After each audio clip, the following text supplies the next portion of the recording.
किसानों को आत्मनिर्भर बनाने के लिए कृषि को हाईटेक बनाने की कोशिश देश भर में की जा रही है। आपको बता दें, सरकार ने इस साल के केंद्रीय कृषि बजट में कृषि को हाईटेक बनाने का फैसला किया था, जिससे खेती आधुनिक होने के साथ आसान होगी और साथ ही पैदावार भी बढ़ेगी।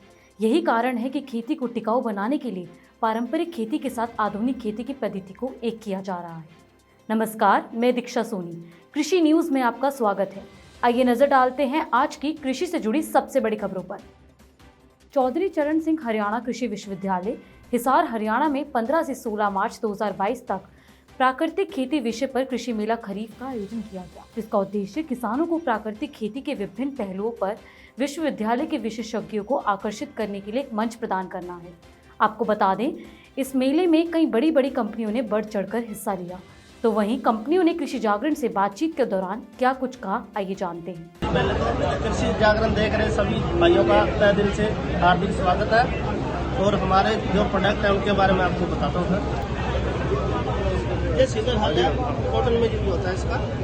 ये कॉटन सीड ड्रिल है, बिजाई वाली मशीन। ये 3 खाले में मिल जाएगी, 4 जो मल्टीक्रॉप मशीन है, ये नरमा भी देगी, सरसों भी देगी, ठीक है, ग्वार भी देगी, तिल भी देगी, मूंगफली भी देगी, बाजरा भी देगी। एक ही मशीन कई काम करेगी। और इससे एक और बड़ी मशीन है, ये देखिए आप, ये पंजाब शाइन मल्टीक्रॉप प्लांट है। तो इसके अंदर गेहूँ, चना, सरसों, ग्वार, बाजरा, मूंगफली, तिल, अरंडी सब कुछ सारा अनाज भी दे देगा। इसमें और उस वाली में क्या फर्क है?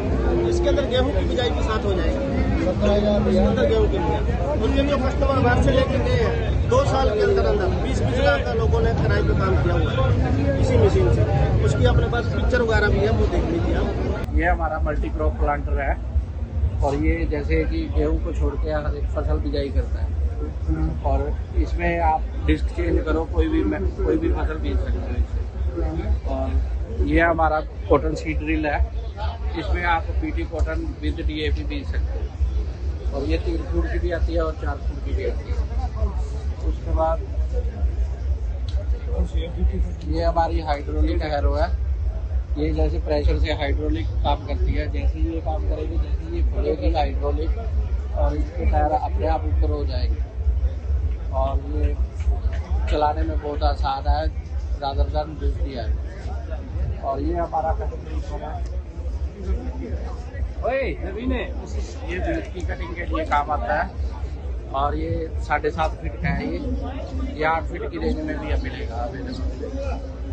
और वो रोटावेटर है हमारा, योद्धा कंपनी का है और इसके हमारे पास डीलरशिप है। महाराष्ट्र के सोलापुर जिले में किसानों ने अंगूर के बागों को कीट प्रकोप से बचाने के लिए उस पर रासायनिक कीटनाशकों का छिड़काव किया। बता दें, छिड़काव के बाद बागों में सुधार की बजाय और नुकसान हो गया। ऐसे में आशंका जताई जा रही है कि किसानों ने जिन कीटनाशकों का इस्तेमाल किया वो नकली हो सकते हैं, जिसके चलते प्रभावित किसानों ने राज्य के कृषि विभाग में शिकायत कर मुआवजे की मांग की है।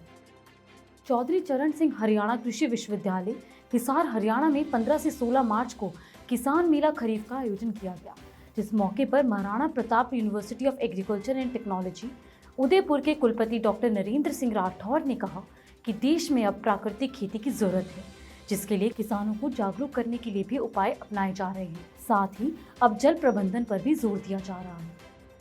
राजस्थान के पशुपालन मंत्री लालचंद कटारिया ने विधानसभा में कहा कि राज्य सरकार साल 2022 से 23 में 6 लाख पशुपालकों के पशुओं का बीमा करवाएगी, जिसके लिए राज्य में 150 करोड़ रुपए का प्रावधान किया गया है। और साथ ही उन्होंने कहा कि पशुपालन के लिहाज से राजस्थान काफी महत्वपूर्ण राज्य है। ऐसे में यहाँ कुल 56.8 मिलियन पशुधन, 20.84 मिलियन बकरी, 13.9 मिलियन गोधन, 13.7 मिलियन भैंस और 2.13 लाख ऊंट हैं। तो वहीं उन्होंने कहा कि पशु चिकित्सकों और पशुधन सहायकों के रिक्त पदों को शीघ्र ही भरा जाएगा। किसानों को सोलर स्कीम के तहत लाभ पहुंचाने के लिए कर्नाटक सरकार की कैबिनेट ने पीएम कुसुम योजना को मंजूरी दे दी है। आपको बता दें, इस योजना के अंतर्गत किसानों के लिए सोलर पावर वाले इरिगेशन पंप लगाए जाएंगे, जिससे किसानों की बिजली बचत होने के साथ उनके ऊपर से भार भी कम होगा। अगले 24 घंटों के दौरान गंगा के मैदानी इलाकों में मध्यम से तेज हवा चलने की संभावना है। वहीं अंडमान और निकोबार द्वीप समूह के कुछ हिस्सों और केरल में बारिश होने के आसार हैं। अगर बात करें कच्छ के कुछ हिस्सों की, तो वहां अगले 24 घंटों तक भीषण लू जारी रहने की संभावना है। फिलहाल बस इतना ही।